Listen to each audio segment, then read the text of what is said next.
சகோதரர்களே, இன்று நம்மிடையே ஒரு அதிசயம் நடக்க போகிறது. பெரும் நற்செய்தியாளர் அந்தோனியா நம்முடைய ஆசானை சந்திக்க வருகிறார்.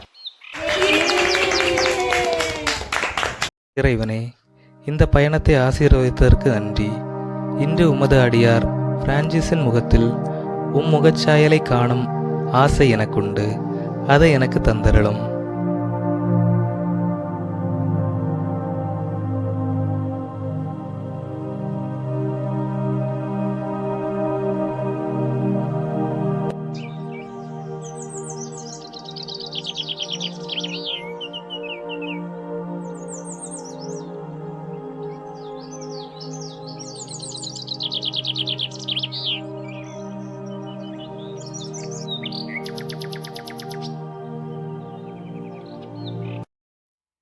தந்தை, என் பெயர் அந்தோணி. அந்தோணியே, உன் பெயர் கேள்விப்பட்டவுடன் என் இதயம் மகிழ்ந்தது.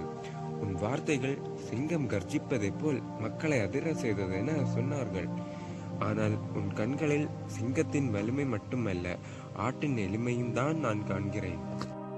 ஆசிரியனே, நான் உம்மைதான் சூரியனாக காண்கிறேன். உமது எளிமை உலகை வென்ற போதனைகளை விட மேன்மை வாய்ந்தது. நான் சொன்ன வார்த்தைகள் சாம்பலே, ஆனால் உமது வாழ்வு உயிருள்ள நற்செய்தி. இல்லை சகோதரா, இறைவன் நமக்கு தந்த வரங்கள் வேறுபட்டவை. நான் வாழ்வால் பேசுகிறேன், நீ வார்த்தைகளால் உயிரூட்டுகிறாய். ஆனால் இரண்டும் ஒரே ஆவியால் தான் இயக்கப்படுகின்றன. ஆம், நான் நாடோடி நற்செய்தி அறிவிக்கிறேன். பெரும்பான்மையான கூட்டத்தில் என் குரல் முழங்குகிறது. அவர்களின் மனமாற்றத்தில் நான் மகிழ்கிறேன். ஆனால் தந்தையே, என் உள்ளத்தில் ஒரு வெறுமை தோன்றியது. என் வார்த்தைகளுக்கு ஆழம் உண்டா? என் வாழ்வில் நற்செய்தி உயிரோடு இருக்கிறதா? அந்த கேள்விகளுக்கான பதிலை தேடுவதற்கே இன்று உம்மை சந்திக்கும் ஆசை. அந்தோணியே, உன் வார்த்தை ஏற்கனவே நெருப்பு போல. ஆனால் நினைவுக்குள், நெருப்பு காற்று தேவைப்படுகிறது போல வார்த்தைக்கு வாழ்வின் சாட்சிகள் தேவைப்படுகிறது. உன் வாழ்வு உன் வார்த்தையை ஒளிரச் செய்யும்.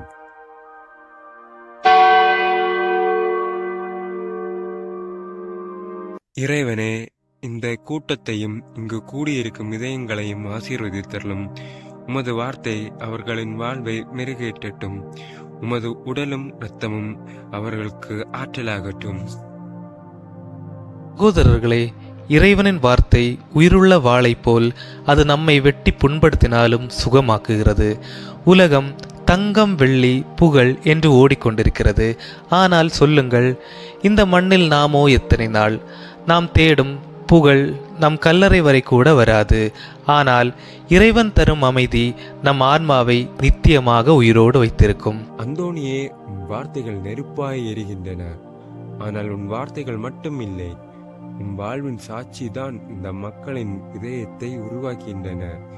கேளுங்கள் சகோதரர்களே, ஒரு குருவின் பணி வார்த்தை மட்டுமல்ல, அவர் வாழ்வுதான் உண்மையான நற்செய்தி. அன்பர்களே, இன்று நீங்கள் கேட்கிற குரல் என்னுடையது அல்ல, இது இறைவனுடைய அழைப்பு. நீங்கள் பாவத்தில் சோர்ந்திருந்தால் இன்று மனம் திரும்புங்கள். உங்கள் மனம் இருளால் மூடப்பட்டிருந்தால் இன்று ஒளி வந்துவிட்டது. ஆமென். ஹல்லேலூயா, ஹல்லேலூயா.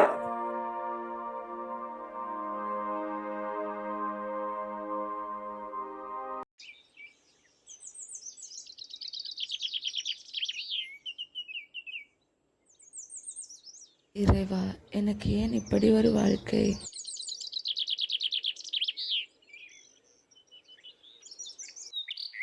என் செல்லமே, நீ எப்போதும் நினைவுகொள், இறைவன் உன்னை ஒருபோதும் கைவிடுவதில்லை. தந்தையே, எனக்கு இப்போ ஒரு வழியே இல்லை. நான் மகிழ்ச்சியோடு இருக்கிறேன். இறைவனே, இந்த மகனுக்கு உமது கையால் சுகம் தாரும்.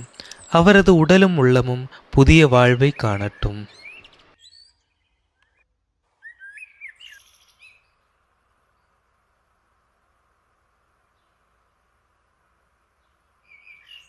என்ன ஒரு அதிசயம்! உன் காயங்களில் நான் கிறிஸ்துவின் காயங்களை பார்க்கின்றேன். எனவே பயப்படாதே, இறைவனின் அன்பு உன் வலியை தாங்கும். புனிதர்களே, நீங்கள் இந்த கிராமத்திற்கு இறைவனின் தூதர்களைப் போல வந்துள்ளீர்கள். அந்தோணியே, என் அன்பு சகோதரனே, கண்ணீர் விடாதே. நான் உலகை விட்டு சென்றாலும் என் ஆத்மா உன்னிடமே இருக்கின்றது. இறைவனின் சபையில் நீயே என் வார்த்தையின் பிரதிநிதி. உன் வாக்கில் சத்தியமும் உன் வாழ்வில் அன்பும் இருக்கட்டும். அண்ணா, நீங்கள்தான் எங்களுக்கு வழி. நீங்கள் வாழ்வில் காட்டிய எளிமை எங்கள் வாழ்வின் திசை.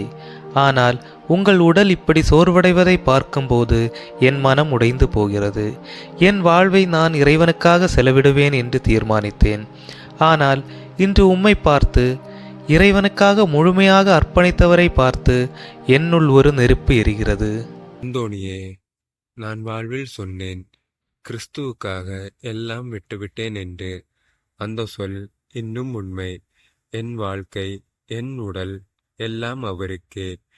நீயும் என்னை விட பெரிதாக இறைவனுக்காக எரியும் தீயாய் நிற்க வேண்டும். அண்ணா, உங்கள் பாதையில் நான் நடப்பேன். உங்கள் எளிமையோடு என் வார்த்தைகள் சேரட்டும். உங்கள் தியாகத்தோடு என் நற்செய்தியும் சேரட்டும்.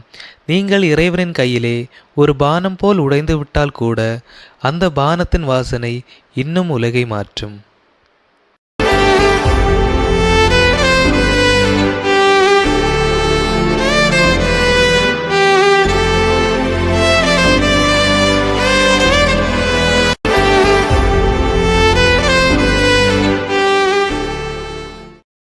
அண்ணா, உங்களுடன் இருந்த ஒவ்வொரு தருணமும் என் வாழ்வின் செல்வம். நீங்கள் காட்டிய வறுமை, நீங்கள் வாழ்ந்த எளிமை, நீங்கள் அளித்த அன்பு, இவை என் ஆன்மாவின் தூண்டுகோல். ஆனால் இன்று நீங்களன்றி இந்த பாதையை எப்படி நடப்பது?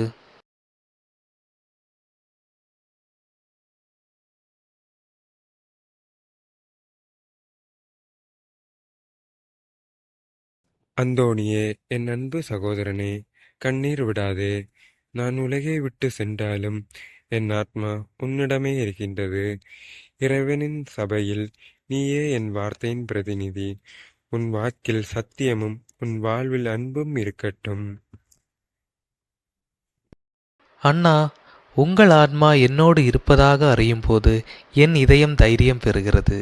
நீங்கள் காட்டிய வழியை நான் தொடர்வேன். உங்கள் எளிமையை நான் என் நற்செய்தி பணியில் நுழைப்பேன்.